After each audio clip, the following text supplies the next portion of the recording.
eu tento me deixar livre nesse primeiro momento de realmente tirar as palavras daqui pro computador, para a folha de papel, né? E eu não sei, eu acho que quando eu coloquei essas feridas aí, não são feridas que ela me causou, mas acho que são mais feridas minhas que eu carrego por talvez não ter feito o suficiente por ela. Por exemplo, eu gosto muito do Faulkner, e ele é muito desafiante no uso de vozes narrativas, no uso do tempo narrativo. Então, talvez o meu texto tenha algumas coisas dessas características por causa das minhas leituras também, que eu gosto de leituras mais que engajam mais.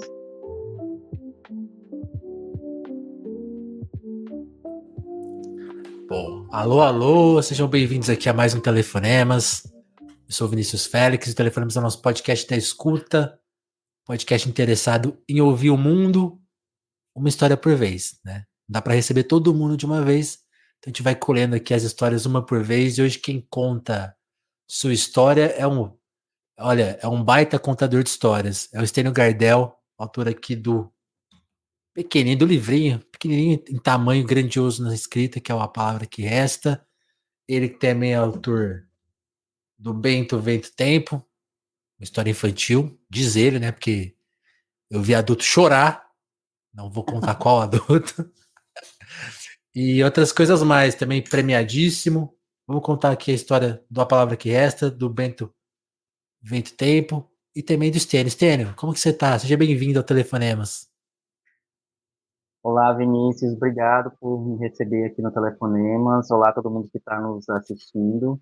Uma alegria estar aqui para conversar com você, tá tudo bem. Que ótimo. Pô, onde você tá hoje? Porque quando a gente combinou essa entrevista, te encontrei pessoalmente aqui em Ribeirão e você me passou o seu roteiro e era basicamente uma viagem pelo Brasil. Como que foi essa viagem pelo Brasil e onde você está É, agora? é porque depois de Ribeirão eu tinha uma viagem a trabalho no interior do Ceará, mas hoje eu estou em casa, essa viagem já aconteceu, né? Eu estou em casa, eu moro no Eusébio, que é uma cidade pequena da região metropolitana de Fortaleza.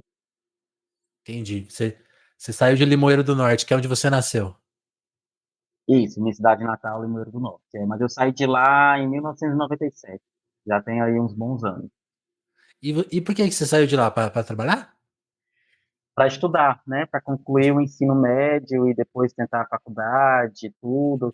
Ah, lá até tem uma universidade ainda da estadual daqui do Ceará, mas a vinda para a capital tem toda aquela ideia de ampliar um pouco as oportunidades, principalmente para entrar na universidade, né? O ensino médio um pouco mais qualificado, digamos assim. E aí eu vim com esse intuito de terminar, fazer o terceiro ano e entrar na faculdade. E foi o que acabou acontecendo. E o que você estudou na faculdade? Eu estudei engenharia civil na Federal. Tudo a ver, né? Tudo muito a ver. Mas aí depois E, também eu cheguei a abandonar um tempo, e aí depois eu entrei no TRE, que é onde eu trabalho hoje, e voltei para concluir a engenharia. Mas nunca legal. trabalhei no ramo, não. Depois que você entrou no TRS, você ficou lá e aí voltou só para concluir o curso. Então você não pensou em fazer Faltava. nenhuma outra coisa. Não, não, porque ah, eu tinha me decidido que eu não seria um bom engenheiro. Então, como faltava um pouquinho para eu concluir, faltava um ano apenas. Então, eu voltei para terminar as disciplinas e fazer o projeto de graduação. E fiz e estou satisfeito. Hoje eu tenho uma especialização, mas é em escrita criativa, né? Então, que é o que eu gosto mais e é onde eu me sinto melhor.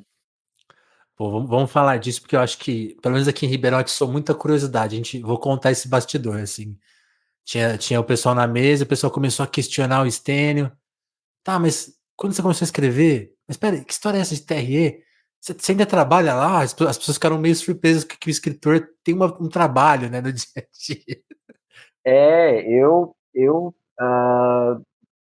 decidi escrever, na verdade, eu acho que ter o trabalho no TRE me ajudou a me dedicar à escrita, porque né, eu já tenho ali a minha remuneração que me sustenta, garante a minha independência, e aí eu pude pensar nessa parte da escrita, inclusive investir nela, né, fazer especialização, fazer os cursos de escrita que eu fiz, comprar os livros que eu precisava.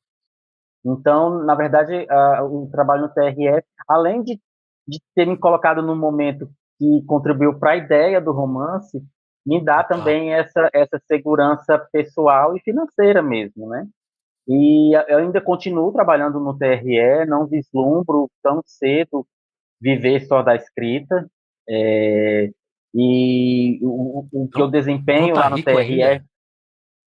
Ah, não, oxe, tá longe, viu?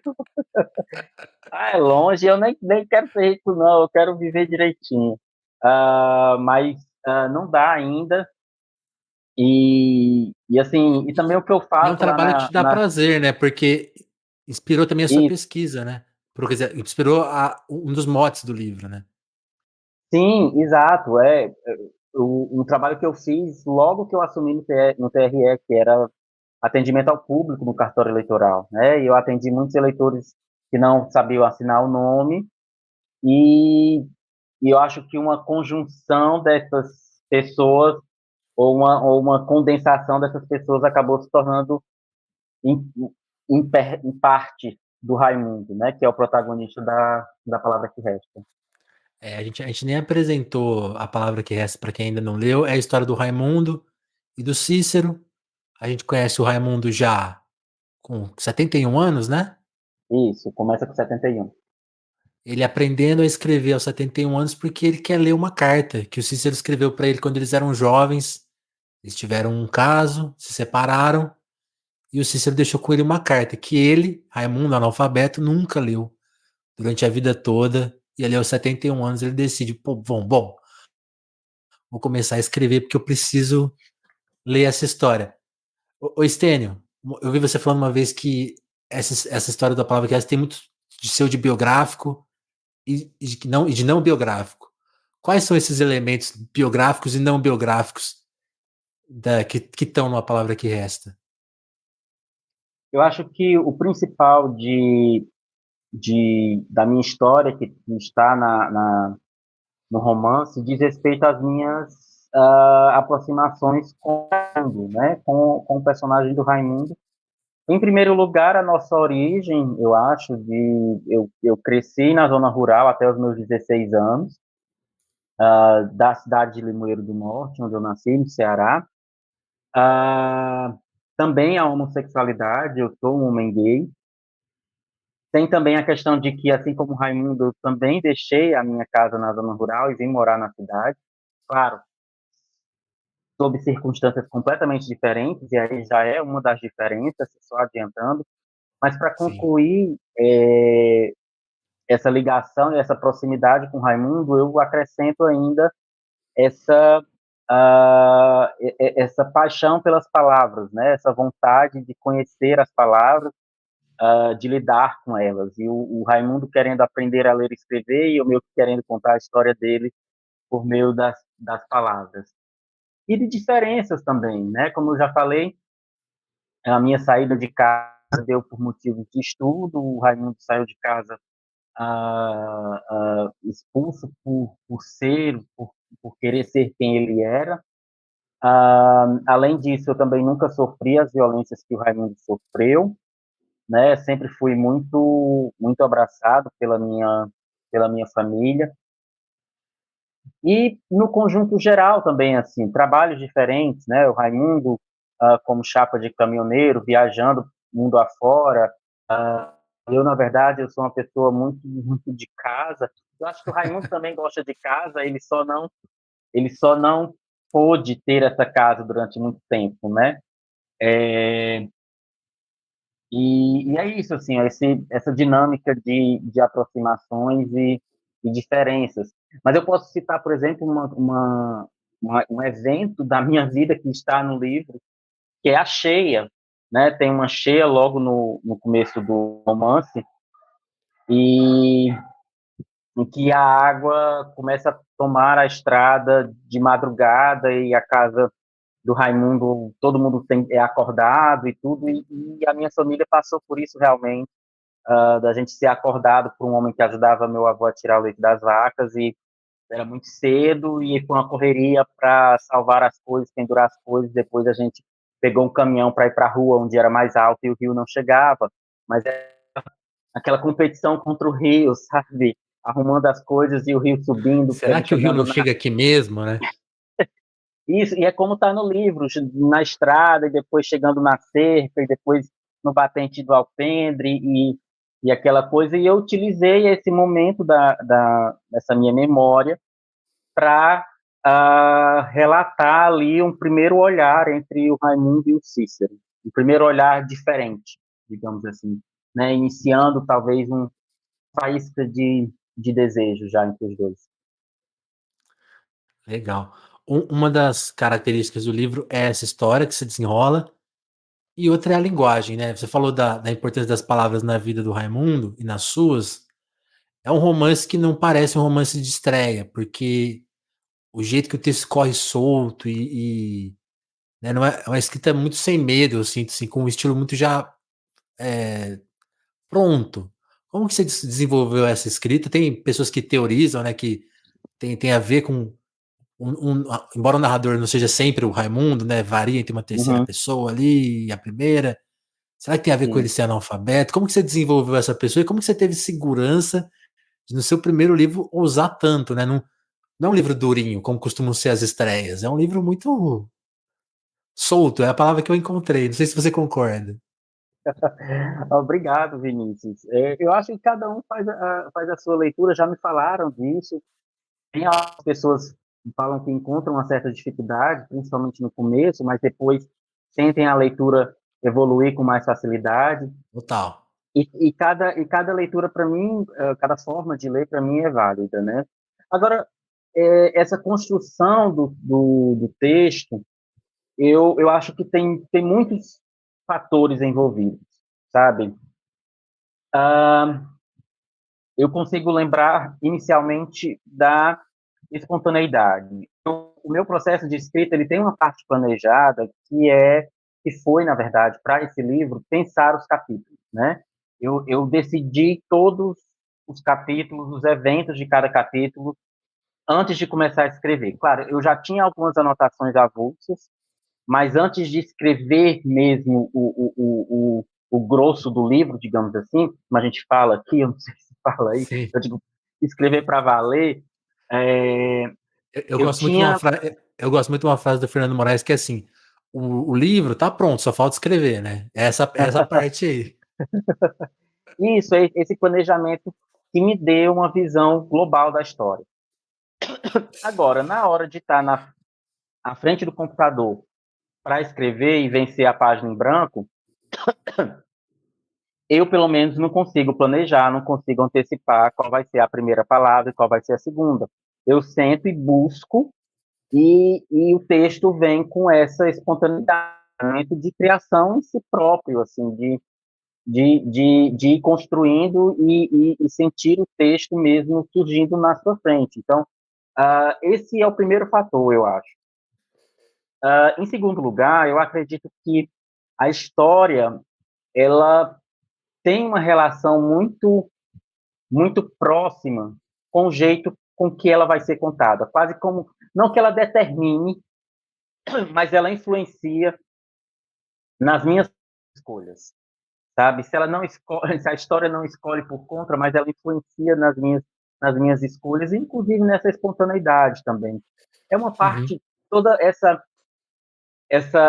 a escrita em si do livro tem uma parte que faz que compõe ali o mistério da escrita, um pouco desse. Não estou dizendo que não seja algo que se possa pensar, que se possa estudar, mas, mas é algo que eu, pelo menos, não consigo racionalizar plenamente, entende? Então, essa relação da história e a forma com que ela quer ser contada, eu acho que existe, e aí é mais um fator. E pensando especificamente ainda na história do Raimundo, tem um aspecto que é a oralidade do texto, que essa sim eu busquei de forma consciente, faz parte ali da parte planejada, né?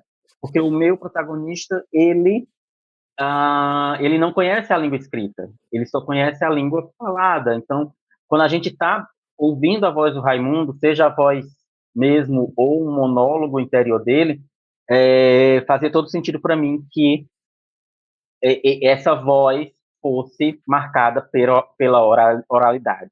E mesmo quando é narrador de terceira pessoa, eu busco ali uma O respeito, aproximação né? com algo menos formal, algo mais distante da forma culta, há uns desvios de norma culta, para tentar também, mesmo no narrador de terceira pessoa, aproximar a oralidade. E entra aí também outro aspecto que é o vocabulário, né? A escolha lexical, o campo lexical com que eu vou compor esses discursos de narrador de terceira, narrador de primeira, que também estejam calcados na oralidade, porque eu acho que é ali o universo lexical daqueles personagens, né? Na escrita a gente se monitora mais, a gente se preocupa mais com repetições, por exemplo, o que não acontece na língua falada, ou Total. acontece menos. Então tem esses vários aspectos assim na hora de compor o que a gente poderia falar de estilo, não sei. Sim. Fiquei até pensando aqui tem uma hora que ele repete a palavra Cícero 3 vezes, que é uma parte Sim, bem violenta, assim, tá acontecendo uma violência. E sim, você vê que é o resfolego, assim, tem essa coisa, né? Tipo assim, na escrita formal não existe é Cícero uma sim, vez só, né? E é sim, importante. exato. E eu acho que é aí que você acha que aí mora a maior parte do trabalho, porque você é um cara que teve uma outra formação, você está escrevendo um livro, então tem um teste, assim, acho que em algum momento escapam coisas, tipo assim, depois se você encontra no texto palavras que você fala, pera, essa palavra não, essa não, é aí que mora uma das maiores partes do trabalho, talvez? Sim, na hora da escrita eu procuro não me vigiar muito, né? Não, naquela primeira escrita, sabe? Naquele primeiro preencher da folha. E até o Porque final, você vai até o final? eu vou escrevendo e até onde eu achar que eu cumpri alguma coisa, ou que tá bom por aquele dia, por aquele momento. E eu sei que depois o livro passará por novas leituras e revisões, e esse ajuste mais fino, mais delicado, poderá ser feito, né? Excluindo repetições ou incluindo repetições, a depender da situação, Exatamente. né? Isso também acontece, mas eu procuro, eu tento me deixar livre nesse primeiro momento de realmente tirar as palavras daqui para o computador, para a folha de papel, né? Que demais. Ô Stênio, eu queria que você descrevesse para mim um pouco, depois a gente volta a falar mais do livro, como que era a sua casa na infância? Olha, como eu falei, eu morava na zona rural, né? E assim, aí minha, tinha a casa da minha avó, meus avós maternos, com alguns tios, aliás, com um tio e algumas tias, e a minha casa, que era a casa da minha mãe, do meu irmão e do meu pai, mas meu pai faleceu quando eu tinha 6 anos de idade, era logo do lado, assim, sem nenhuma, sem nenhuma barreira. Tinha um pequeno uma pequena pista de cimento mesmo ligando as duas casas. Na frente das duas casas e no lado da casa da minha avó, muitas e muitas plantas, que minha avó adorava plantas e mandava que eu aguasse todas elas, toda de manhã. E era no balde, não era com mangueirinha, não. Eu É, não tinha que era só dar puxar. uma jorradinha, né? Era uma a Não, uma. eu tinha que puxar água numa bomba manual, encher balde, carregar os baldes para as plantas e tudo. Ah, A e a, temperatura média de uma manhã em Limoeiro do Norte era qual? Era ali já de manhã, a gente chega já perto dos 30 graus tranquilo. Então, e aí a minha casa mesmo era uma casa branca, por fora, por dentro, portas e janelas de um vermelho escuro, as janelas de veneziana também, não sei se sabe qual é, aquelas que tem Sim. umas lâminazinhas. Eu lembro que o azulejo A minha da avó era assim casa, também. o azulejo da casa era um azulejo meio degradê. Cada pecinha de azulejo era branco, aí ia para um degradê de rosa. Só que na parte de fora da casa tinha um pequeno alpendre, ele era verde, era o degradê de verde. E era uma casa com uma sala, uma pequena sala de jantar conjugada, uma cozinha, 2 quartos e um banheiro. Eu lembro que não tinha telhado, assim, ou não tinha forro, né? Era direto Sim. na telha. E ao redor o sítio do meu avô, que tinha plantação de banana, plantação de limão, tinha uma mangueira incrível, Uau. logo atrás da casa da minha avó, tinha também pé de siriguela, pé de acerola, cajueiro também, o cajueiro que está no livro, né?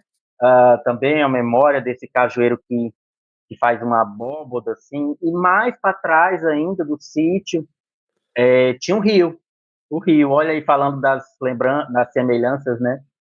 Tinha um rio que, assim, né, que passava por trás do sítio E que também, às subia, né? vezes, e eu ia para o rio com minha tia, às vezes ela ia lavar roupa no rio, e eu ia com ela, às vezes com meus primos também. Tinha alguma cruz lá ou não? Não tinha cruz. As cruzes, na verdade, eu via muito em beira de estrada, né? É muito Verdade. comum aqui ter em beira de Aqui também. estrada, e aí eu desloquei para a beira do rio. Que Mas interessante. é isso, assim, tinha também muito espaço livre, né, de terreiro. Eu falo terreiro, mas é espaço assim, da terra mesmo, né? Sim. E a gente armava redes de vôlei para jogar vôlei, Isso que eu ia te perguntar, dava para como que você fazer um ocupava o campinho. tempo lá? Jogando vôlei, tinha também 2 travezinhas pequenas para quem gostava de futebol. Meu negócio era vôlei, ainda é, mas meus filhos gostavam mais de futebol, e às vezes eu ia jogar uma partidinha com eles. Ou a gente baixava a rede, tinha uma raquete de frescobol e a gente brincava também. E tinha um tanque que eu falo é como se fosse uma piscina, mas acima do chão. Aham. E dava para a gente tomar banho também. O que mais? Minha vida era isso, assim, eu acordava de manhã, ia para a aula, uh, aí na volta à tarde fazer as atividades do colégio, tomar banho de tanque, brincar. E à noite, e à noite era ficar em casa assistindo televisão, assistindo novela, que eu era bem noveleiro, assim, com minha avó, minhas tias. Qual que era E, a novela da época? eu lembro, por exemplo, de Top Model, eu lembro de Pera Radical com a Malu Mader, sou fã da Malu Mader até hoje por causa dessas novelas.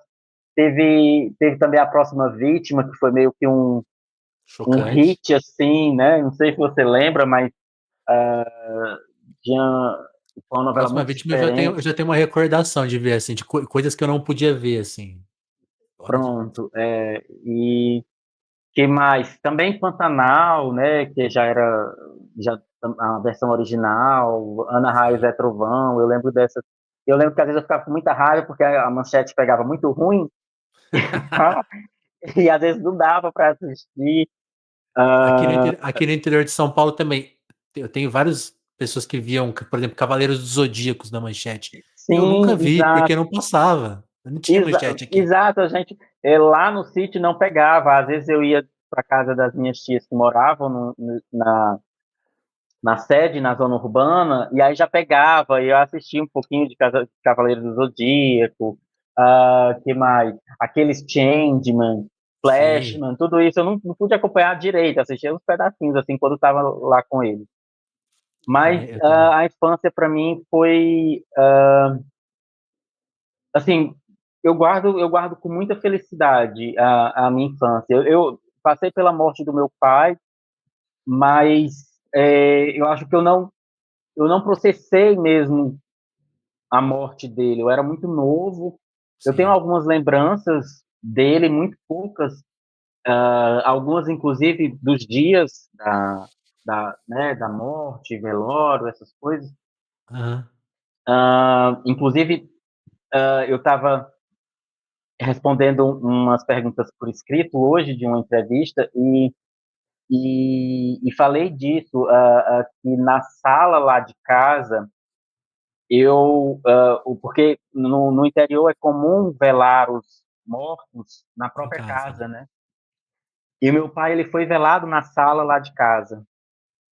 E apesar de não entender muito o que estava acontecendo, tão marcada em mim essa imagem que depois de tudo, eu não conseguia ficar em casa sozinho à noite.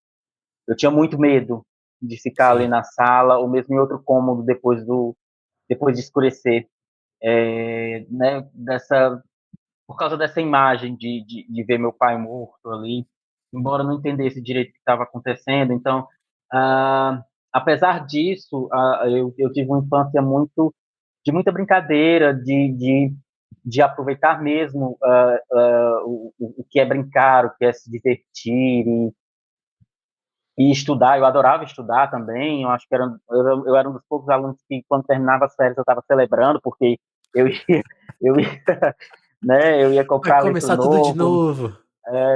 material novo. Eu adorava ir para a escola, sempre gostei muito de ir para a escola, as atividades da escola também. Então, eu acho que eu fui uma criança feliz.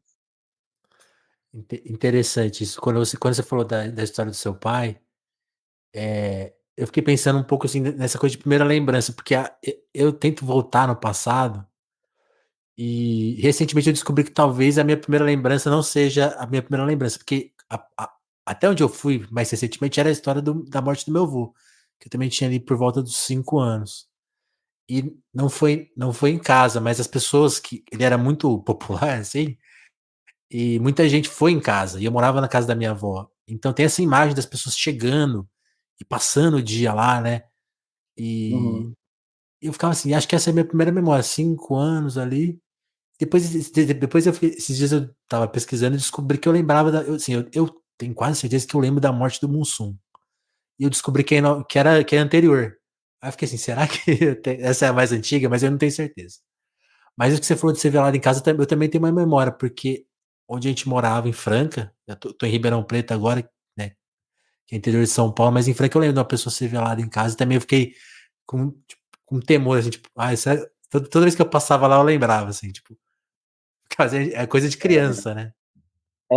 verdade. Mas acho que se eu fosse lá hoje, ainda já careca, eu ia ter medo do mesmo jeito. Igual. É, acontece. Você falou do seu pai, eu queria que você falasse um pouco da sua mãe, porque o livro é dedicado a ela. Vou até ler aqui, porque é uma dedicatória bonita e que acho que pode ser um jeito de fazer a pergunta, que você dedica à memória dela e em ferida. Que ferida é essa? Eu acho que é uma ferida, talvez, Vinícius, assim, mamãe morreu em 2021, depois de alguns anos tratando câncer. Ah, e quem já passou por essa experiência, ou, né, dentro da própria família ou de amigos, Sim, sabe que é um processo extenuante, é um processo corrosivo, né? E eu vi minha mãe ser corroída por essa doença. Ah, e eu não sei, eu acho que quando eu coloquei essas feridas aí, não são feridas que ela me causou, mas acho que são mais feridas minhas que eu carrego por talvez não ter feito o suficiente por ela, sabe? Ah, como eu falei, eu perdi meu pai novo e minha mãe que era dona de casa. Meu pai era quem trabalhava e minha mãe teve que assumir, né, a criação dos dois filhos. Eu tenho um irmão mais velho e ela sempre nos deu tudo, sempre acreditou na gente, cuidou da gente e assim eu queria ter feito mais, sabe, para ou talvez seja só um sentimento meu, não sei, mas Sim. essa Mas essa quando ferida você é fala. minha, assim. Hum. Entende? Quando você fala em fazer mais, é uma coisa mais material ou uma coisa mais sentimental? As duas coisas, Entendi. as duas coisas, de ter ficado mais próximo dela no momento que eu me afastei, foi exatamente quando eu entrei no TRE, e aí eu vi com a possibilidade de morar sozinho e ter aquele, sabe, aquele momento de viver sozinho finalmente. Sim. E isso acabou se estendendo por muito tempo. Quem sabe eu podia ter estado mais com ela, ter permitido que ela vivesse mais comigo. E na verdade ela veio morar comigo já quando estava passando por toda a doença. E é, e é isso assim, essas lembranças, esses sentimentos de culpa que compõem essas marcas, eu acho. E você falou dela que ela assumiu o papel de cuidar da casa, né? Que figura ela era nessa infância, adolescência, você falou de incentivar, né? Ela incentivava o estudo, porque aí uma coisa que eu também queria perguntar nessa período da infância barra adolescência, que é você ali, né, nessa casa que você descreveu tão bem pra gente, você falou da televisão, quando que a leitura embarca, tem alguma relação com sua mãe? Não tem? Quando chega o Stênio leitor nessa jornada? Sim.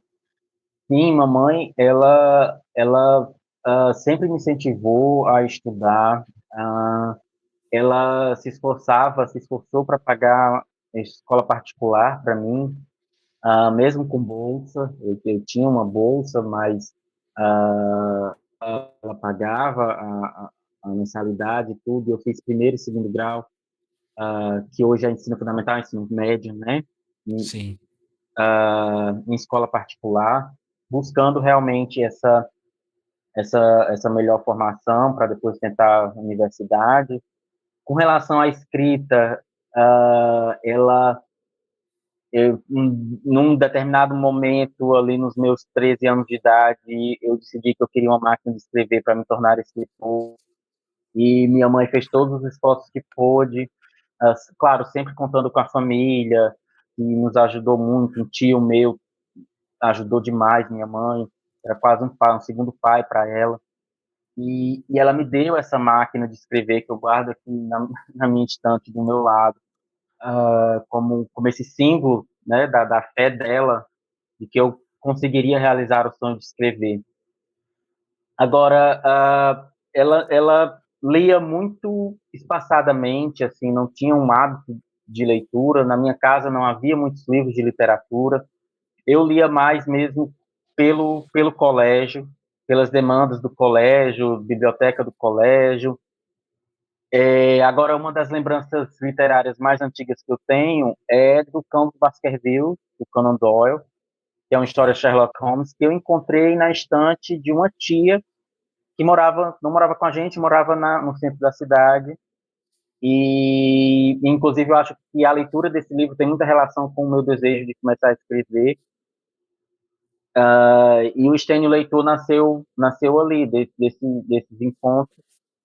Mas eu acho que eu só fui ler, me tornar um leitor mesmo, assim, já bem mais crescido, e até porque eu podia comprar meus livros e tudo, na época que eu estava já em Fortaleza, Aí, fazendo aí você fez a faculdade. festa.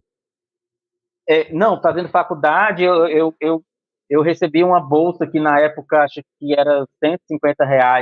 Na época até que era alguma coisa assim, mas não dava para comprar livro. Eu lembro que eu ia numa locadora de livros, né, que Olha, tinha aqui em Fortaleza, como uma locadora de VHS, né, que é muito comuns, a gente tinha aqui uma locadora de livros, a gente pagava diárias ou um período de tempo assim para alugar o livro. eu, E aí só eu, depois eu, só depois entendi. do TRE, podendo comprar os livros e tudo, é que eu pude me dedicar mais Eu ia te perguntar, mas isso como não é leitor mesmo. biblioteca, mas você tinha que pagar, então.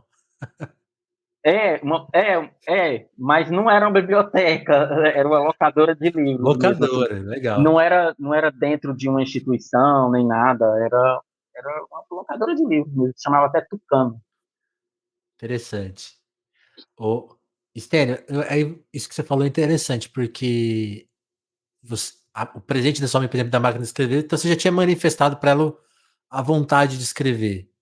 E Sim, pela sua trajetória, você sempre escreveu, você se afastou da escrita, porque então tem esse momento, você vai para a faculdade fazer uma coisa muito distante da literatura, passa no concurso, começa a trabalhar. Quando que você começa a escrever? Quando que firma, tipo, não, agora eu vou escrever. Eu sei que tem a Socorro aí nesse meio tempo. Onde isso. que entra a Olha, Socorro? Que período de tempo é esse? Você escreveu nesse período de tempo? Descreve esse momento pra gente. Acho que as pessoas têm muita curiosidade. desde lá, quando eu comecei a ter a vontade de ganhar a máquina, até eu começar a realmente escrever, eu escrevia, mas sem me dedicar, aquela escrita aleatória, aquela escrita sem mostrar o texto para ninguém, para passar por qualquer crítica, né? E isso foi coisa de mais de 20 anos, aliás, mais de 30 anos, porque eu só passei a me dedicar mesmo em 2016, quando eu fui para o ateliê de narrativa da Socorro Racioli, quando eu já tinha 36 anos, né? Na verdade, eu cheguei a fazer uma oficina mais curta com a Socorro em 2013, mas foi muito curta, coisa de 3 aulas, o romance não foi nem debatido, nem nada. Então, eu considero que foi a chegada em 2016 no ateliê mesmo, que foi um curso de 1 ano, que marcou realmente essa minha dedicação, a minha decisão de escrever, de começar a escrever para valer, né, com o objetivo de concluir uma história. E foi realmente o divisor de águas, assim, estar tendo aula com a Socorro, ter a possibilidade de desenvolver um projeto mais longo, que iria ser acompanhado por ela. Ela foi a primeira leitora do livro, né, da primeira versão do livro, e me deu, e leu e fez observações já naquele momento. Eu estava com pessoas que tinham a mesma vontade que eu, né, e eu pude dividir as ideias com esses colegas e tudo. Então, uh, assim, foi a minha tarefa foi perceber a oportunidade, digamos, sabe, eu tenho que É aproveitar agora. esse momento, é agora. E foi o que aconteceu. Eu tomei a decisão e não larguei mais dela até que o livro tivesse concluído nas mãos da Socorro. Era digamos assim, o primeiro passo que eu queria vencer, saber se eu conseguiria escrever aquela história e mais, um pouco mais, saber se o que eu estava escrevendo era literatura, né? Eu, eu, Por que eu essa queria dúvida? essa legitimação. Assim, eu lia literatura, eu tinha a minha percepção de literatura, mas por insegurança que seja, eu queria que eu tivesse essa legitimação que começou com a leitura da Socorro e depois, né, eu posso dizer assim que eu fiquei mais tranquilo de ter alcançado isso com a proposta da Companhia das Letras para publicar. E aí acho que também as pessoas têm curiosidade com isso, né? Tipo, o livro, por exemplo, enquanto você escrevia no curso da Socorro, duas perguntas sobre o curso, assim. É meio cruel fazer essa duas em uma, porque eu gostaria de ouvir extensamente sobre isso. Mas o que você aprendeu no curso? E me explica uma coisa: o romance foi sendo desenvolvido durante o curso? As pessoas liam criticamente o romance? Ela lia? Ali ele já foi virando uma sensação?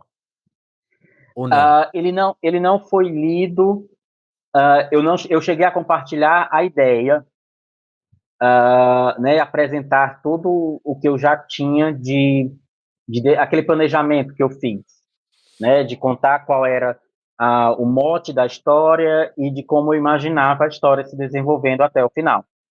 Essa Sim. apresentação eu fiz, mas em termos de leitura, quem fez foi a Socorro Acioli. Eu escrevi de o primeiro módulo, por exemplo, terminou no final de 2016. Então, no segundo módulo, que foi até a metade de 2017, mais ou menos, foi quando eu realmente escrevi, mas eu escrevi, essa parte foi sozinho, né? Eu não compartilhei os textos, o texto do Raimundo com outras pessoas. Eu compartilhava contos, o conto que a gente publicou, os contos que a gente publicava em antologias, mas o romance, a primeira leitura foi mesmo a Socorro Acioli. E, e aí, o que eu aprendi no curso, né? Eu acho que tem muita coisa que, que para mim, atingiu mais, talvez, do ponto de vista pessoal. No sentido de que, por exemplo, eu tinha muito medo de mostrar meus textos para outras pessoas, É, né? Mas tendo mostrado o eu conto acho que é e sabendo. apavorante essa ideia, né? Exato, e quando você mostra, você se abre a críticas, né? Vai ter Então, que ouvir. passar por isso foi muito importante para mim. Aprender que o livro não chegaria, pode parecer óbvio, mas para quem está começando, o medo é tanto, né, que a gente precisa realmente comprovar de que o livro ele não vai chegar sozinho na livraria ou nem na mão dos leitores. Seria ótimo, né? Seria maravilhoso, não é? Eu aprendi, por exemplo, tem uma coisa que a Socorro fala bastante, que ela diz assim: conte a história que só você pode contar. E para mim isso reverberou de uma maneira meio libertadora, sabe? Porque uh, eu, eu aprendi a enxergar o meu texto como meu. Eu aprendi que eu não precisava de comparações, eu podia ter inspirações Nossa, para isso é muito construir o bom. meu texto, né? Mas eu não precisava comparar o meu texto, porque às vezes a gente tem aquela ansiedade. Machado de Assis já escreveu sobre tudo, já tem Guimarães Rosa, já tem Clarice Lispector, para que a gente vai se meter a escrever?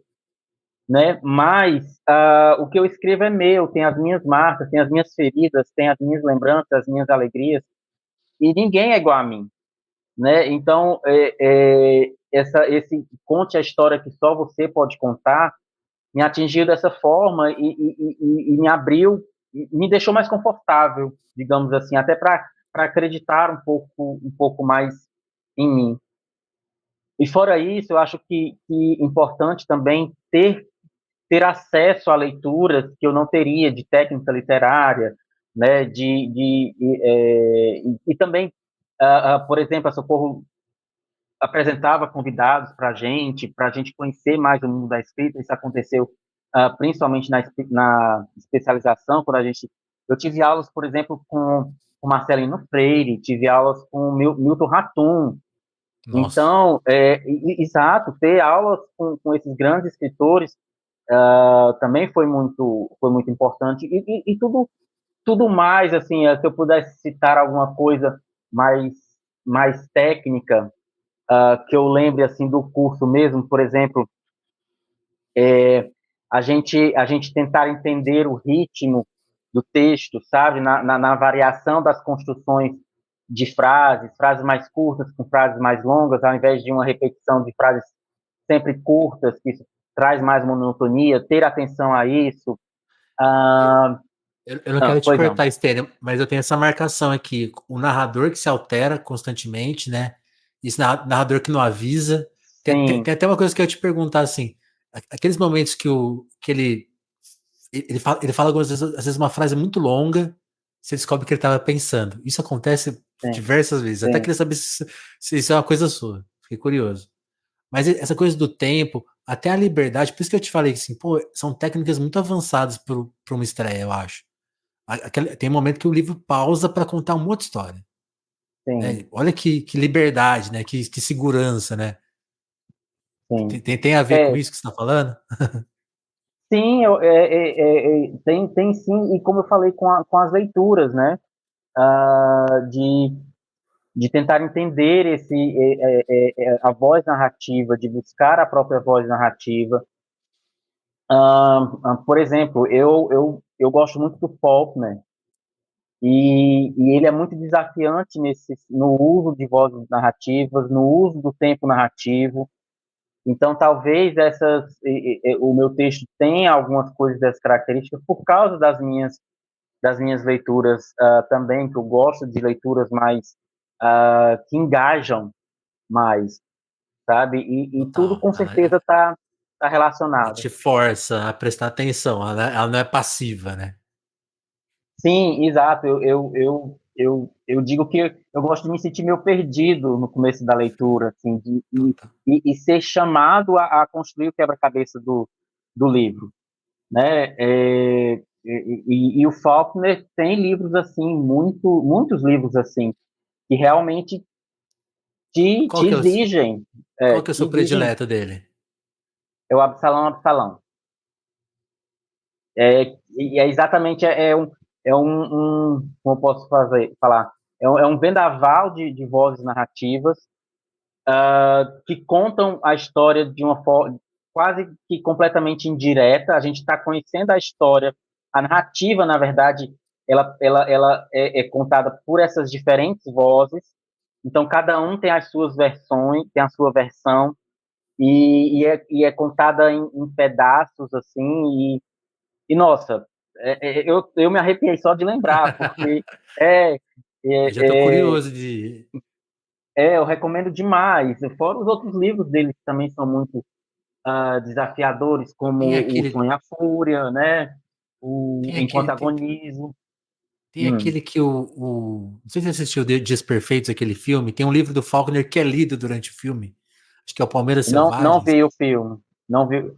Sim, o Palmeiras Selvagem, sim. Mas eu gosto do Palmeiras Selvagem, mas talvez não seja, é um dos mais convencionais, talvez, do Olha aí, ó. Faulkner. Então, É, mas é um ótimo livro, principalmente a parte relacionada ao Rio, que é que eu então, gosto mais desse livro, assim. Mas é pois é. isso, né? Todas as minhas leituras, não só do Faulkner, de alguma maneira estão ali na minha construção, não apenas como leitor, mas como escritor agora. Caramba. E aí, falando do Faulkner, é um prêmio Nobel. O Sim, Stênio ainda não é um prêmio Nobel, mas ele é um National não. Book Award, que ele, Mas eu o até Faulkner, o gostei. Faulkner, o Faulkner também ganhou o National Book Award. Olha que honra Olha minha. aí! Ele ganhou, acho que foi 2 vezes que ele foi vencedor do National Book Awards. Fantástico, né? Como que foi? Eu sei que essa pergunta acho que é a que mais te fazem, mas é porque é um momento tão bonito, porque acho que tem um glamour do National Book Award de você ir lá de smoke. Por exemplo, a gente que é cria de TV, a gente viu o Oscar a vida inteira, né? Então, aquilo que se assemelha ao Oscar, acho que todo mundo já sonhou em, ou já se imaginou fazendo um discurso, sendo premiado, seja lá pelo que for. Pessoa, né? No banho eu já fiz vários discursos. E como que foi viver esse momento? Tá lá de bonitão, de gravata e tal, e fazer um discurso, e agora a gente ficou sabendo, seu autor favorito ganhou esse prêmio. Então, como que foi isso? Olha, é um pouco isso que você falou, é quase surreal. De estar naquele lugar, passar por um tapete vermelho, estar naquele lugar com gente famosa, que eu só. Olha, poxa, a minha mesa ficava assim a uns 30 metros do palco, talvez, onde a Oprah Winfrey fez o discurso dela. Então, A né, mulher aquela mais coisa. famosa do mundo. Então, e todo aquele ambiente mesmo de uma premiação em que uma pessoa vai lá fazer a apresentação e tem os indicados, e depois pega um papel, um envelope e fala o vencedor, e o National Book Awards vai e aquela antecipação, aquela, né, de é agora, é agora, é agora, é agora, Você achava E que eu ia ganhar lembro, ou você foi como o azarão? não, eu queria ganhar, era o que eu ia falar até o último instante, assim, antes do anúncio, naquele último segundo, eu pensei comigo mesmo, eu quero muito ganhar, mas se eu não ganhar, tudo bem. Porque eu sabia que eu precisava me preparar, sabe? O livro chegar entre os 5 finalistas, eu É estar muita ali, coisa, né? era uma celebração já tão grande e eu precisava me preparar para não ganhar, né? Eu estava com o livro estava ao lado de outros grandes livros, então e aí depois que saiu o anúncio, foi espanto, o queixo caiu, os olhos arregalaram, eu não, é, eu abracei a Bruna, a tradutora, abracei o Michael, o dono e editor da Universo, a editora, e muita emoção. Falei da minha mãe, lembrei da minha mãe, lembrei da minha vida toda, ali naqueles poucos instantes. Sim. São E, dois e parágrafos. Eu li o seu discurso e é tipo assim, tem tudo lá, impressionante.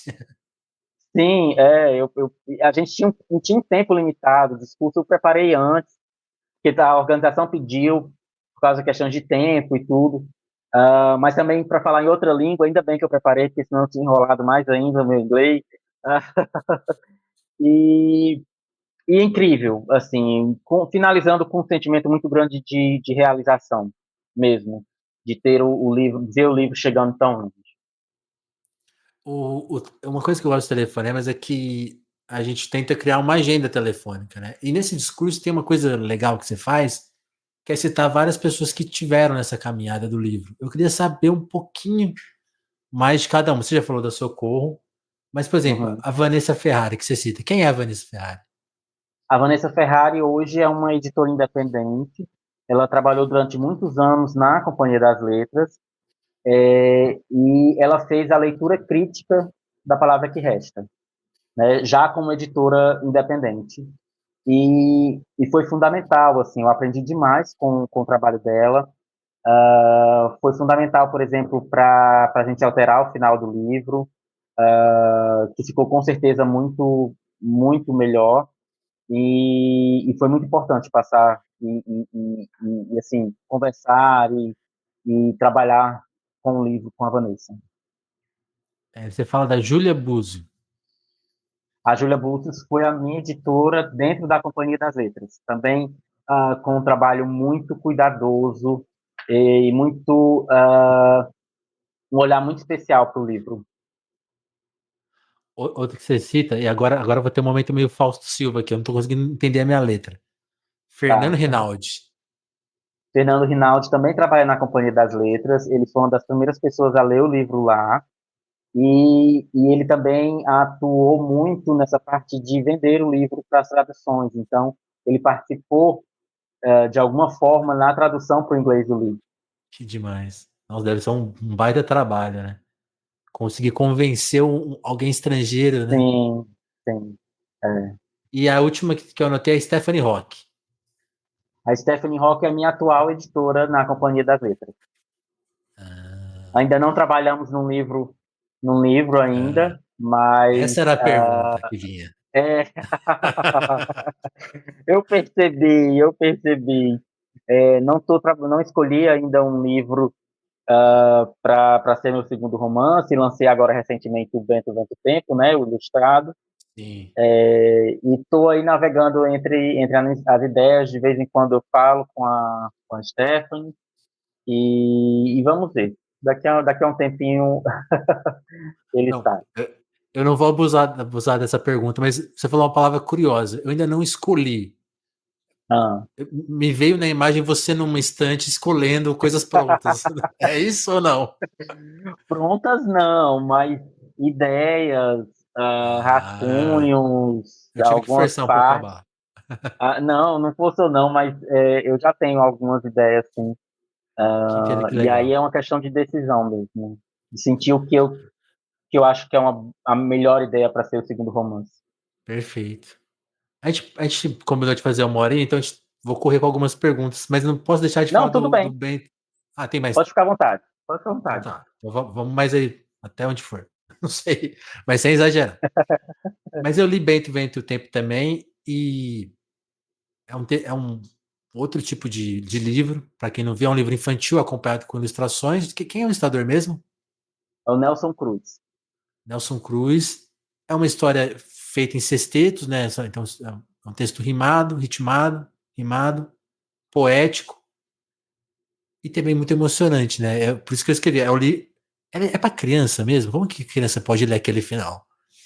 Conta um pouco do Bento Vento e o Tempo, Stênio, porque é a história de um menino que tem um vô que tá perdendo a memória por causa da doença de Alzheimer, e eles vão junto numa jornada, né? Ali que, através de uma foto, também tem toda uma questão com. Um livro é sobre buscar a palavra, o outro é buscar a memória, buscar uma imagem, né? Isso. Conta um pouco do Bento Vento e Tempo. Bento Vento e Tempo. Não tem esse E, Bento né? Vento. É É. quase irresistível falar, mas não tem. Olha, eu acho que, que pode ser lido por crianças e adultos também, juntos e separados. Às vezes a gente pensa nessas limitações de assuntos para crianças. Claro, o livro não é para leitores iniciantes, mas leitores já experienciados, ali dos seus 10, 11 anos de idade, podem ler o livro. Eu entendo também ah, a seriedade dos assuntos tratados ali e até uma certa melancolia, né, Sim. do que perpassa o livro, mas por que não falar disso também, né? A literatura permite que a gente trate desses assuntos, mesmo a literatura voltada para crianças e jovens. O Bento Vento Tempo ele surgiu como um trabalho da especialização em escrita e criação que eu estava fazendo, e foi o trabalho da disciplina de literatura para crianças e jovens. Eu não queria escrever um texto em prosa, na verdade não era que eu não quisesse escrever um texto em prosa, eu queria tentar algo diferente, que pudesse ser feito no intervalo de uma semana, porque era o tempo que eu tinha para poder entregar o trabalho. E aí eu fui pensando em algumas possibilidades, inclusive algumas técnicas que a gente tinha visto, algumas técnicas não, alguns tipos de texto que a gente tinha visto durante a disciplina, Sim. mas aí me lembrei do cordel, né? Não sou assim grande conhecedor do cordel, mas já tinha tido contato com o tipo de texto. E fui revisitar alguns cordéis, pesquisar um pouquinho sobre os tipos, né, quantidades de versos, os tipos de métrica e tudo. E já tinha também essa ideia do neto que vai ajudar o avô a recuperar as memórias. Isso aí tem uma relação com a minha própria experiência também, com o meu avô, que também era apelidado de vô Cacá, Sim. sofreu de Alzheimer também e foi perdendo as memórias na velhice. E, e fui arriscando. Comecei a escrever e foi dando certo. Eu escrevi o dia todo, durante 3 dias e meio, assim, o meio, claro, não foi todo. Foi pela manhã, porque à tarde eu tinha aula, a segunda aula, onde os textos Tinha que seriam entregar o trabalho. apresentados. Acabou que nem deu tempo ler o meu texto, Olha mas isso. e deu super certo. Assim, eu gostei muito do processo de Uma coisa que você tentar algo escreveu do diferente. processo, uma coisa, Hum, desculpa de cortar, Sten, é que agora você falando sobre o processo, me lembrou de uma coisa que você explicou lá na palestra, que é assim, quando você optou em fazer o cordel e fazer em sextetos, você diminuiu muito o seu espaço. Você tinha acabado de escrever sim, uma prosa, que é liberdade total, e você colocou numa caixinha. E aí, ao contrário da expectativa de muitos, que é, vai ser isso. muito difícil, você começou a encontrar as palavras, porque elas quase que se convocavam para o texto, né? Exato, foi uma surpresa, assim, eu me percebia encontrando possibilidades, mais do que, digamos assim, restrições. Eu tinha as restrições das rimas e da métrica e da quantidade de versos, mas no momento em que eu tinha que colocar um pedaço da história ali naquele espaço de texto, eu acabava por também desbravar alguns caminhos que, num texto de prosa, talvez eu não sentisse necessidade, né? E que viessem com mais tranquilidade. E ali, tendo que escrever a poesia e rimar, e não repetir rimas, e contar sílabas, e aí isso tudo, de alguma maneira, me fez ver muitas possibilidades de uso da língua portuguesa, tanto em termos de, vocabulário, quanto em termos sintáticos, por exemplo, né, de inverter frases, de trocar sujeito-predicado, esse tipo de coisa, troca verbo, várias alterações para poder chegar naquele pedacinho de texto, que pode dizer tanta coisa. Totalmente, é incrível, assim, e outra coisa que você ensinou lá pra gente naquele dia foi o quanto que a história visual do livro também caminha com o texto, e aí é como se fossem 2 livros, 3 livros ao mesmo tempo, né? Porque tem o texto, tem só a imagem, depois tem texto e imagem, e ainda tem você ali no meio. Então, depois que a gente terminou de ler, a gente leu eu e a Isadora, que você também conheceu lá, que é a sua primeira leitura e divulgadora. Tem até uma pergunta dela que eu vou fazer daqui a pouco. E, Maravilha. Mas é isso mesmo, o e depois Nelson a gente ficou Cruz, reparando ele assim, ó aquele passarinho, ele aparece aqui, vem aqui. tem, é o brilhantismo do Nelson Cruz. Ah, eu te juro, assim, quando eu vi as primeiras ilustrações, eu vim no risco a lápis ainda, e quando eu cheguei ali pro finalzinho, que eu percebi o que ele estava fazendo, eu chorei muito. Nossa, como eu chorei, porque Nossa, porque realmente.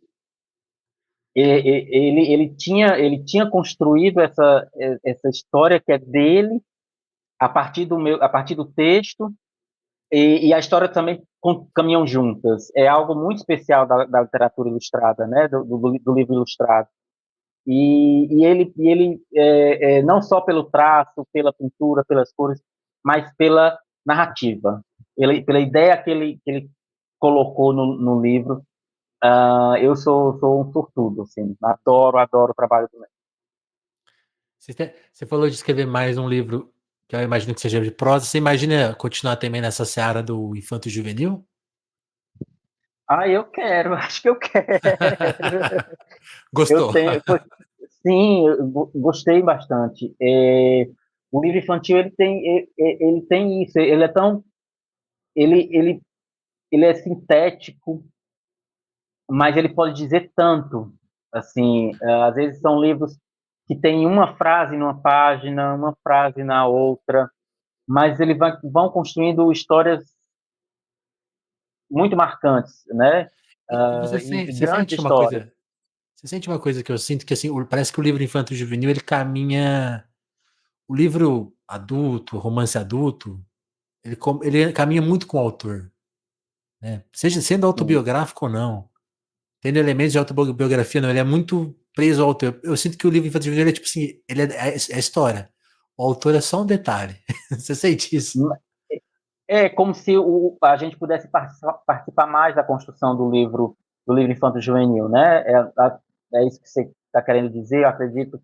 E eu acho que sim, porque entra em jogo a imaginação da criança, né? Permitir que a Isso. criança possa preencher lacunas da história, possa inventar por ela própria. Isso é muito, muito bacana. Vou fazer a pergunta da Isadora. Ela estava querendo Tá. saber da recepção dos leitores. Isso em relação à palavra que resta. Porque o personagem é um personagem mais velho, analfabeto. Que tipo. E aí, no dia que a gente estava lá na mesa, era uma mesa sobre Bento, Vento e Tempo. E as Sim. pessoas ficaram disfarçando. Porque o livro tinha acabado Uma de hora. sair. Uma hora começou só a sair palavra que resta, palavra que resta. E você viu que Foi. cada pessoa tinha uma história particular sua com o livro. Quem são as pessoas que receberam o livro? É, e tem pessoas que, sei lá, estão muito distantes do Raimundo. E tem pessoas que estão próximas, pessoas que talvez passaram pela mesma experiência, seja a experiência de guardar um segredo, de ter um segredo guardado de si, ou de começar a ler, né? Enfim, Uhum. de buscar o livro e de se enxergar na história. Que histórias você colhe? E aí eu vou só adicionar uma coisa mais a mais, porque acabou vindo na pesquisa, assim, no último momento da pesquisa. O livro saiu em 2021, né? Uhum. Então, é um momento que, não sei se todo mundo vai lembrar, e é meio chato lembrar isso, mas é importante lembrar isso. Abril de 2021, que é quando o livro sai, é o momento que naquele mês a gente perdeu 80 mil pessoas no Brasil para a Covid. Era o segundo auge da pandemia, uma coisa inacreditável. Pela má gestão proposital, né, ao meu ver, do que foi a pandemia. E recentemente, e coisas do Brasil. Naquele período foi a primeira vez que o Bolsonaro caiu sabe aquelas pesquisas de aprovação? Uhum. Depois de toda a tragédia, só ali que as pessoas começaram a recuar, né, daquele ódio, rancor e tudo. Então, só para descrever um pouco do momento que era o Brasil dali, quando o livro saiu, e do que vem sendo essa trajetória de quase 4 anos do livro agora. Me alonguei. Mas quem são esses leitores? Assim, que histórias você colheu dos leitores? Porque eu sinto que todo lugar que você vai apresentar o livro, chega a turma. Você falou de mim, né? Olha, eu tenho recebido retorno de vários tipos de leitores, assim, desde mais jovens, até mais jovens eu falo, por exemplo, já participei de encontro com estudantes do segundo ano do ensino médio, né? Certo. Com jovens que estão na faculdade fazendo trabalho, por exemplo, de monografia sobre o livro, né? Até leitores mais idosos e pessoas mesmo idosas que participaram de vários clubes de leitura comigo e assim e também como você falou, né? Tanto pessoas cis e heterossexuais como pessoas uh, cis, homossexuais ou trans e de outras sexualidades, enfim, e um espectro muito grande de pessoas lendo o livro. E os retornos, histórias muito assim de identificação mesmo. Por exemplo, logo que o livro saiu, eu lembro que uma pessoa falou comigo no Instagram e ele contou uma história que eu pensei assim, ele não está falando a verdade. Não é possível que ele esteja falando a verdade. Porque é, eu, ele falou que, quando era jovem, ele morou na minha cidade natal, Limoeiro do Norte, e tinha tido um romance com um outro jovem. E que eles se separaram, ele voltou para a cidade dele, que era no sul do país, e que desde então ele procura essa pessoa e nunca mais conseguiu contato com ela. Ah, achei que ele ia falar Não, que o não cara é deixou uma carta também. Aí eu ia falar, não, Não, aí é mentira.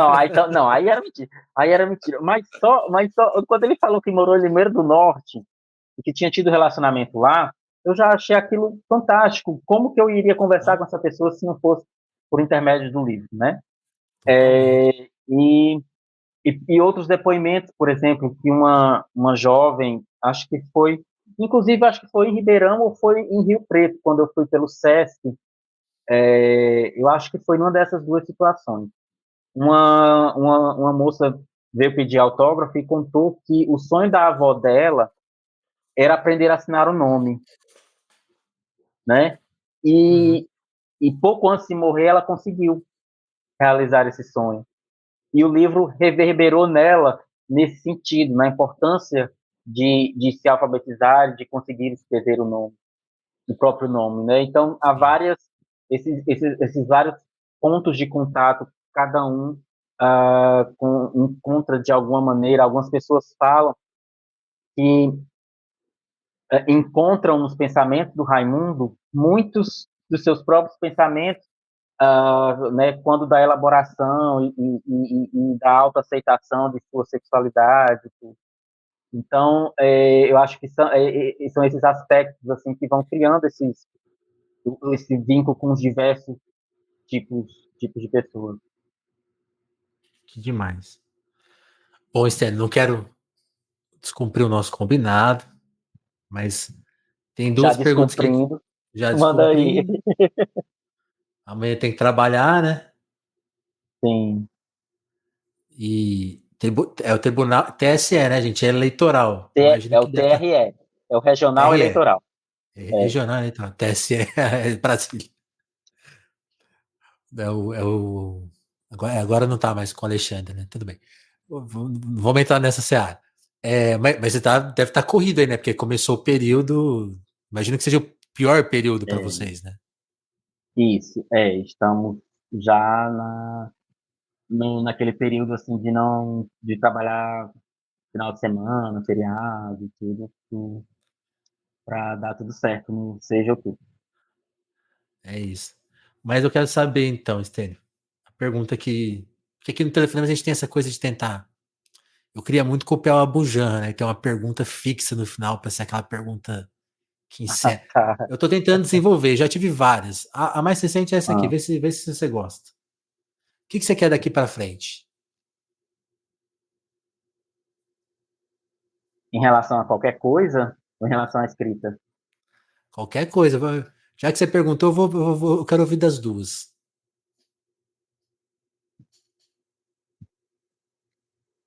eu em relação à escrita, eu quero continuar tendo o prazer de escrever, sabe? Eu quero que a escrita seja esse lugar e esse momento de alegria e de realização, de sonho. Não quero nunca que a escrita se torne uma obrigação, algo. O que era fardo para mim era o desejo de escrever, que estava quase se tornando um fardo que eu não realizava, né? Então, a partir de agora, eu quero que a escrita possa ser esse lugar de sempre de divertimento mesmo. Talvez seja um resquício, um resgate do menino que brincou tanto. Eu quero continuar brincando. Um pouquinho mais sério, não posso escrever qualquer coisa, mas eu quero continuar tendo esse prazer de brincadeira com, com a escrita, né? E o que eu quero para minha vida, eu não sei, eu quero que os meus gatinhos vivam muito ao meu lado. Eu tenho dois gatinhos, eu acho que vocês devem ter visto algum deles por aqui pulando aqui. Passou, Cadê? eu vi um rabinho Ah, ali da sua direita ali. Da sua esquerda, Pronto, na se, verdade, né? se foi um rabinho douradinho, é hora do Tomás. Se foi um rabinho mais cinzinha, ou pretinho, foi o da Luma, que ela é tigradinha. Eu acho que era o Ah, Tomás. Então eu quero que eles vivam muito ao meu lado. Eu quero ter outros gatinhos. Não sei quando eu me aposentar, talvez ter um gatinho, uma coisa assim. Ah, e, e é isso. Tá? Eu gosto de ficar em casa, ter esse meu canto com os meus gatinhos e também que as pessoas que eu gosto também estejam ao meu lado. Maravilhoso. Espero que tudo se realize. Stênio, agora a pergunta mais indiscreta do Telefonemas. Gostou da conversa? Claro que eu gostei, olha só, mas e não foi combinado não, né? Combinamos não, isso aqui, eu gostei sim, de verdade. Não, não é combinar essa. Você sabe que eu faço essa pergunta e eu nunca combino. E eu tenho medo de o Ah. cara falar, meu, mas ainda não rolou. Mas tudo bem. Ó, antes de terminar essa conversa com o Stênio, que foi maravilhosa, e fica aqui a minha recomendação para vocês procurarem Bento Vento e Tempo, que não tá aqui comigo, tá lá com a Isadora. Esse aqui também vai voltar para ela, prometo, Isa. A palavra que resta tá aqui, ó. Então procurem os livros do Stênio. Quem ainda não entrou em contato vai se maravilhar. É, é foda. É muito bom. E antes da gente se encerrar, convocar todo mundo que chegou aqui, talvez pelo Stênio, nossos ouvintes de sempre, é sempre se conectar com a gente, mandar esse episódio para os amigos, para as amigas, para a família. Espalhem o episódio para ele chegar mais longe, para a palavra do Stênio também chegar mais longe, a nossa palavra aqui também. O Telefonemas é um esforço independente, então quem puder colaborar com o Apoia, tem o apoia.se/telefonemas. Quem está vendo pelo YouTube, que tem aqui o vídeo, pode ser membro do nosso canal no YouTube, pode dar like aí, pode comentar, ajuda muito. Eu vejo que vocês assistem e não dão like, né? E aí a gente fica desprestigiado. Deem um like, não deixem de dar o like, é importante. Sei que é aquela baboseira de youtuber, mas sempre deixem um like, é isso. É do jogo. Estamos jogando o jogo também, fazer o quê?